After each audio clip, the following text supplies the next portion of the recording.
सगळ्यांना जय महाराष्ट्र. या शिवसेना UBTच्या वतीने आयोजित आजच्या पत्रकार परिषदेमध्ये आपल्या सगळ्यांचं स्वागत. माझ्या समवेत आहेत पिंपरी चिंचवडचे शहर प्रमुख श्रीयुत चेतनजी पवार आणि सर्व मान्यवर पदाधिकारी. आज सकाळपासून मोशी चाकणचं जे डम्पिंग ग्राउंड आहे आणि त्याच्या बाजूची घनकचरा व्यवस्थापनाची इमारत आणि त्या अनुषंगाने जे दुर्घटना घडली त्याच्यामध्ये जखमी असणारे जे 4 लोक आहेत साईनाथ रुग्णालयामध्ये भरती आहेत त्यांना भेटून त्यानंतर या रुग्णालयाचे संचालक डॉक्टर कांबळे यांच्याकडून त्यांच्या एकूण तब्येतीची विचारपूस केली. त्यानंतर काही मृत असणाऱ्यांच्या नातेवाईकांच्या सांत्वन भेटी घेतल्या आणि त्या सगळ्या लोकांशी बोलल्यानंतर काही मुद्दे उपस्थित होतात. सगळ्यात महत्त्वाचा मुद्दा हा की ही घटना अजिबातच निसर्ग निर्मित नाही, ही दुर्घटना मानवनिर्मित आहे, हे पहिल्यांदा समजून घेतलं पाहिजे. दुसरी महत्त्वाची नोंद अशी की या संपूर्ण प्रकरणात खरं तर आत्तापर्यंत पालिका आयुक्तांनी अधिकृतरित्या पत्रकार परिषद घेऊन किंवा एखादं निवेदन सादर करून एखादं त्यांचं जे म्हणणं आहे त्याचं पत्रक प्रसिद्ध करून ही माहिती लोकांना देणं अपेक्षित होतं की घटनास्थळी एकूण किती लोक होते, किती लोक सुखरूप बाहेर पडले, किती लोक जखमी आहेत आणि किती लोक मृत्युमुखी पडले आणि या इमारतीचं नेमकं स्टेटस काय, ही सगळी माहिती पालिका आयुक्तांनी देणं अपेक्षित होतं. मात्र या सगळ्या प्रकरणातनं पालिका आयुक्तांनी ज्या पद्धतीने पळ काढला आहे, विशेषतः यातले जे प्रकल्प अधिकारी आहेत ज्यांच्या अखत्यारीत हा सगळा प्रकल्प येतो ते श्रीयुत संजय कुलकर्णी यांनीही यावर बोलणं अत्यंत शिताफीने टाळलं. ह्या सगळ्या प्रकरणाची संपूर्ण माहिती घेतल्यानंतर लक्षात येतं की ही इमारत ज्याचं 19ला त्याचा परवाना आणि 23ला कंप्लिशन सर्टिफिकेट आहे, जी फक्त एका तळमजल्याचं आहे, वरच्या 2 मजल्यांचं कुठलंही परवाना झालेला नाही. या बिल्डिंगचा जो काही दर्जा होता 11 महिन्यात जर बिल्डिंग पडत असेल तर याचा अर्थ याचं बांधकाम अतिशय निकृष्ट दर्जाचं होतं. मुळात ज्या इमारतीला परवाना नाही, काहीच महिन्यापूर्वी पिंपरी चिंचवडचा गाझापट्टा करावा अशा पद्धतीने पिंपरी चिंचवडमधल्या काही इमारती जमीनदोस्त, काही बंगले जमीनदोस्त केले गेले आणि ते अनधिकृत बांधकाम आहे म्हणून जमीनदोस्त केले गेले. आता जे खाजगी बंगले होते ते जमीनदोस्त झाले, पण जे पालिकेचं बांधकाम आहे ते मात्र अजिबात त्याला धक्का लावला नाही. कदाचित पालिका आयुक्तांनी त्याला वरदहस्त दिल्यामुळे. पण मग पालिका आयुक्तांनी कुणाच्या सांगण्यावरून वरदहस्त दिला? पालिका आयुक्तांनी हे अनधिकृत बांधकाम कोणासोबत ही साठगाठ आहे? पालिका आयुक्त आणि कंपनीचा ठेकेदार एकमेकांना वाचवायला बघतात का?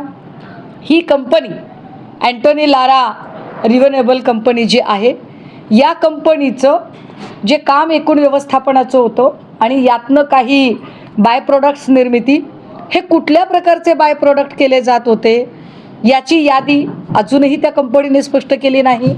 पालिका आयुक्तांनी ती माहिती आपल्याला अजिबात दिलेली नाही. विशेष की या प्रकल्पामध्ये जो घनकचरा एकत्रित होत होता आणि त्या कचऱ्याचं जे वेस्ट केलं जात होतं किंवा त्याचं डिस्पोजल होत होतं, त्या डिस्पोजलची जी चिमणी आहे ती चिमणी नेमकी 5 जूनला पडली. 5 जून पर्यावरण दिवस आहे. पर्यावरण दिनाच्या दिवशीच चिमणी पडते, हे किती गंभीर आहे. आणि एवढी गंभीर गोष्ट घडलेली असतानाही बाजूला एका खदानीचं काम चालू आहे, त्या खदानीमध्ये ब्लास्ट घेतले जात आहेत. शक्यता नाकारता येत नाही की या ब्लास्टमुळे जो कचऱ्याचा ढीग आहे त्याला तडा गेला आणि मग काही भाग कोसळला, ही शक्यता नाकारता येत नाही. पण असा जर ढीग कोसळला तर फार मोठी दुर्घटना घडू शकते. तेव्हा एवढा मोठा म्हणजे जो साधारणतः 180-185 फूटचा जो ढीग आहे, जो उंची त्याची गेलेली आहे आणि तो कोसळला तर फार मोठी दुर्घटना घडू शकते. अशा वेळी काळजी घ्यायची म्हणून साधारण त्या डम्पिंग ग्राउंडच्या बाजूला एक मोठी संरक्षक भिंत बांधणं गरजेचं, पण अशी संरक्षक भिंतच बांधली गेली नाही, हे गंभीर आहे. आणि यावर पालिका आयुक्तांनी बोललं पाहिजे, पण पालिका आयुक्त त्याच्यावर बोलत नाहीत. या ढिगामुळे जिथे की अनेक प्रकारचे गॅसेस आहेत ते सगळे जर एकत्रित आले तर मिथेनसारखा विषारी गॅस तयार होतो. म्हणजे पाऊस जरी पडला नाही, कचऱ्याचा डोंगर जरी ढासळला नाही, तरीसुद्धा जर मिथेन गॅसची निर्मिती झाली तर त्याने सुद्धा लोक मरू शकतात. पण या संबंधाने प्रकल्प अधिकारी संजय कुलकर्णींकडे काहीही उत्तर नाही. या सगळ्या प्रकरणामध्ये हे फार हॉरिबल आहे की या घटनेची कुठेही पोलीस स्टेशनला नोंद होत नाही. खरं तर मी आता एवढे सगळे मुद्दे सांगितल्यानंतर या मुद्द्यांवरून हे स्पष्ट होतं की पालिका आयुक्तांच्या हलगर्जीपणाचे बळी हे 9 लोक गेलेले आहेत. शेवटचा मृतदेह काल काढला कसबे यांचा पहाटे. या सगळ्या लोकांना या गोष्टी म्हणजे हे सगळे ट्रॉमामध्ये आहेत नातेवाईक, त्यामुळे यांना कदाचित आपल्या माणसाची FIR करावी हे त्यांच्या गावीच नाही आहे. काहीही करून आपल्या माणसाचं आपल्याला सुखरूप परत येणं त्यांना अपेक्षित होतं. काल 4पर्यंत लोक वाट बघत होते, पहाटेपर्यंत लोक वाट बघत होते, कारण शेवटचा मृतदेह कसबेंचा पहाटे मिळालेला आहे.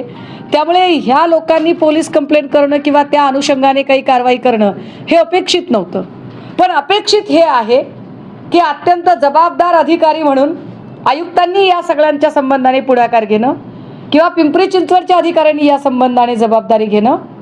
पण दुर्दैव आहे इथल्या लोकप्रतिनिधींचं की इथले लोकप्रतिनिधी जे जात आणि धर्माच्या नावावर नंगानाच करायला तयार असतात, जे जात आणि धर्माच्या नावावर अगदी एकमेकांना संपवण्याची रक्त पिण्याची भाषा करतात, त्या लोकप्रतिनिधींना 9 लोक गेल्याचं काहीही वैषम्य वाटत नाही. हे 9 लोक जाणं नुसते 9 लोकांचा मुर्दा पडत नाही, तर पिंपरी चिंचवडमधल्या एकूण इथल्या लोकप्रतिनिधींच्या संवेदनशीलतेचा आणि माणुसकीचा मुर्दा पडतो. हे वाईट आहे की याच्यात लोकप्रतिनिधींना आपण दखल घेतली पाहिजे असं अजिबात वाटत नाही. अधिवेशन चालू असताना ही घटना घडली, पण राज्याच्या मुख्यमंत्र्यांनाही वाटलं नाही की आपण याच्यावर भाष्य केलं पाहिजे. म्हणजे एकीकडे मुख्यमंत्री सांगणार की पहिला लेअर टेस्टिंगचा असतो, दुसरा लेअर मग आम्ही टाकतो. यथा राजा तथा प्रजा. जसं मुख्यमंत्री शासन दरबारी उत्तर देतात, प्रशासनातले पालिका आयुक्त तसंच खाली उत्तर देतात की ही निसर्गनिर्मित घटना आहे, सगळं कसं आलबेल आहे. परंतु या आजच्या सगळ्या गोष्टींचा परामर्श घेतल्यानंतर, सगळ्या लोकांशी चर्चा केल्यानंतर, सगळ्या प्रकारची कागदपत्र तपासल्यानंतर, विशेषतः प्रकल्पाची मुदत संपलेली असतानाही इथे काम चालू होतं.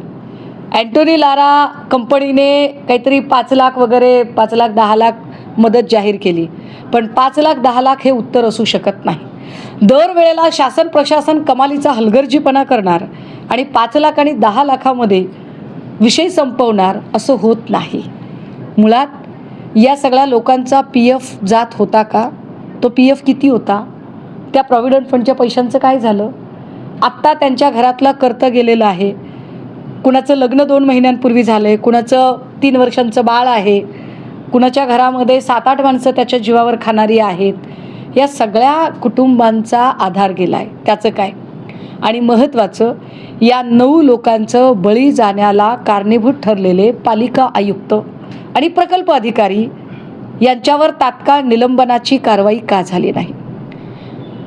या लोकांचं तात्काळ निलंबन झालं पाहिजे. तात्काळ यांच्यावर मनुष्यवधाचे गुन्हे दाखल झाले पाहिजे. हे मी आज फक्त बोलतेय. यानंतर मी पालिका आयुक्तांना, पिंपरी चिंचवड पोलीस आयुक्तांना भेटणार आहे. त्यांना आमचं म्हणणं सांगणार आहे. त्यांनी काय वेळ घ्यायचा आहे तो घ्यावा, कारण आत्ता आज नातेवाईक ट्रॉमामध्ये आहेत. नातेवाईक त्या अवस्थेत नाहीत की त्यांनी पोलीस कंप्लेंट नोंदवायला बाहेर पडावं. 2 दिवसांनी पुन्हा पिंपरी चिंचवड पोलीस आयुक्तांकडे मी पुन्हा येईल. मी पुन्हा याचा पाठपुरावा करत राहील.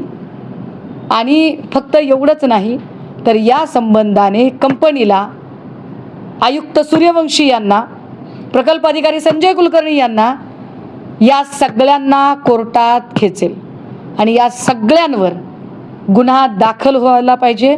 कारण 5 लाख दिले म्हणजे तुम्ही न्याय करत नाही. तुम्ही 5 लाख देऊन फार फार तर लोकांचं तोंड बंद करण्याचा प्रयत्न करताय, पण तुमची संवेदनशीलता कुठेही दिसत नाही. ती संवेदनशीलता दिसली पाहिजे. शासन प्रशासन म्हणून ती जबाबदारी स्वीकारली पाहिजे. अजूनही या संपूर्ण दुर्घटनेची जबाबदारी नेमकी कुणाची, ती जबाबदारी निश्चित झालेली नाही. ती जबाबदारी निश्चित होणं गरजेचं आहे आणि त्यासाठी आम्ही लढत राहू. शिवसेना उद्धव बाळासाहेब ठाकरे पक्षाच्या वतीनं ही लढाई ताकदीने लढली जाईल. सभागृहाच्या आत, सभागृहाच्या बाहेर आणि न्यायालयीन लढाई अशा सगळ्या पातळ्यांवर आम्ही ही लढाई लढत राहू. थँक्यू.